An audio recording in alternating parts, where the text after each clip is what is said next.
game changer you felt in the dynamics of the region when Israel carried out a strike in Doha, and what that meant for the state of Qatar, how Qatar decided that it was still going to remain engaged, even though it had just been attacked by one of the parties that was supposed to at least respect the mediator's role.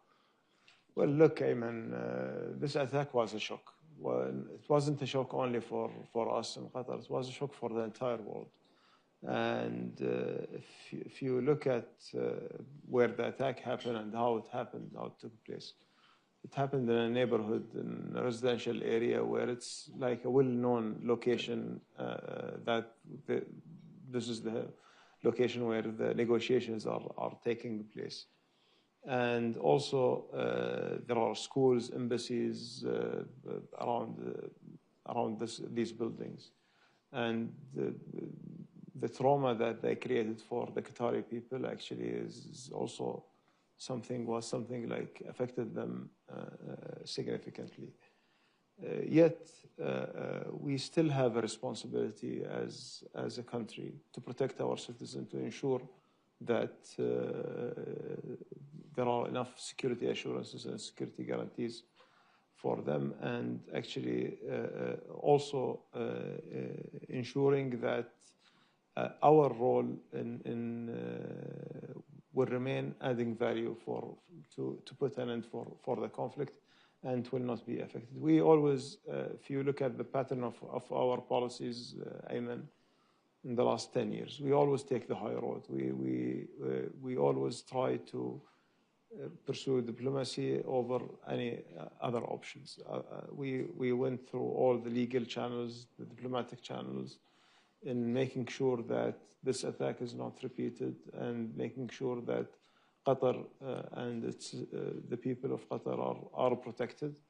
And then we resumed the talks. But what the people don't know actually is that on the day after the day of the attack, and when His Highness was speaking with President Trump, and President Trump was telling him that this might represent an opportunity for us to put an end for the war in Gaza, His Highness was very much positive on that. Although we have held all the communication with the Israelis at that time, we remained engaged with the U.S. in order to make sure that we can get to a solution. This might be a bit of a difficult question, but there was some questions as to whether or not the United States knew about the attack. Does Qatar have an assessment as to whether or not, I mean, I know the administration came out and said that they didn't know about the attack, they were notified about the attack, but I imagine that it's a difficult situation for you and your leadership in the sense that on one hand, if America did know about the attack and they didn't warn you, that would be a breach of trust. If they didn't know about the attack, what does that mean that America's closest ally in the region, which receives billions of dollars, can carry out an attack against a very close American ally? Well, I think the attack has affected like the heart of the security architecture of Qatar and the security architecture of the region. Interesting. How so? Because when you look at this is for the first time that an Israeli strike killed someone from the GCC, and it killed a Qatari citizen who was just serving as part of the security details in that location, and he used to serve in the American embassy before that. So and everyone was shocked. Everyone in the region was shocked. You have seen the leaders from the region, from different countries, they were coming to Qatar, the summits that took place in Qatar. This has shaken like the entire understanding of what kind of security we have. Now, on the U.S. side, we, of course, the relationship that Qatar has with the U.S., we deeply appreciate and we deeply value. And what we hear from the President and the Vice President and the Secretary of State, they were very clear that they have no knowledge about the attack. And of course, we respect what they are saying, and we understand that this is a decision that's been taken solely by the Israelis. But the the concept itself to feel betrayed that you are attacking, a mediation while it's ongoing. At the same time, on the day of the attack, there were the Colombians negotiating, and just hundreds of meters away from that location. We had the Rwanda and DRC negotiations ongoing, and having this attack in Qatar on 9th of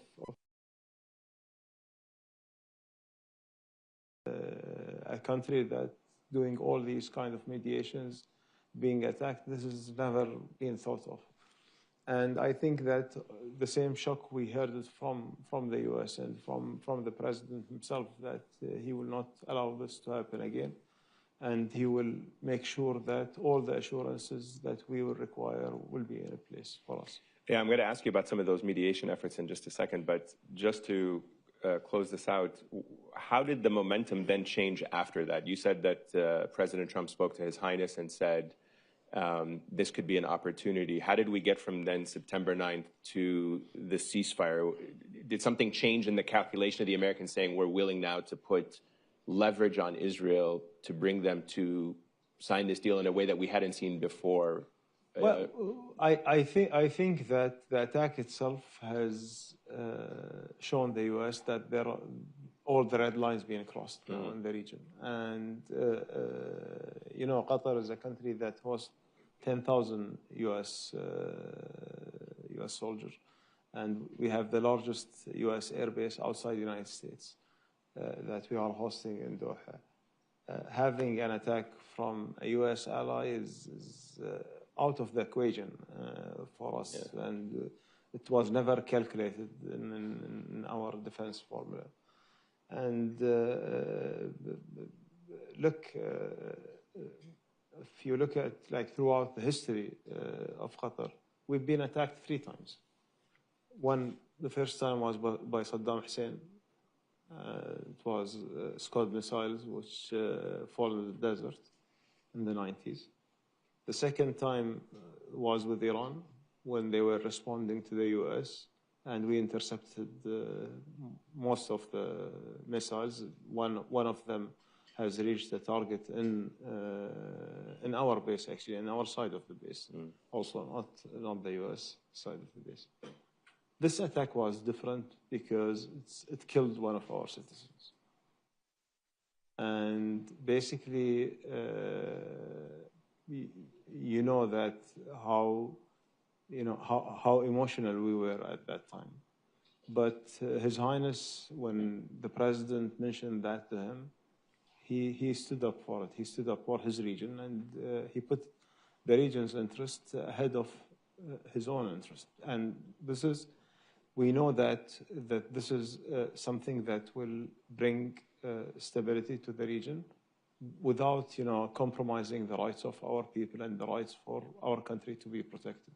Do you think, because you said that it brought the GCC a little bit closer and other countries in the region saw that if Qatar can be attacked this way, they too certainly can be attacked.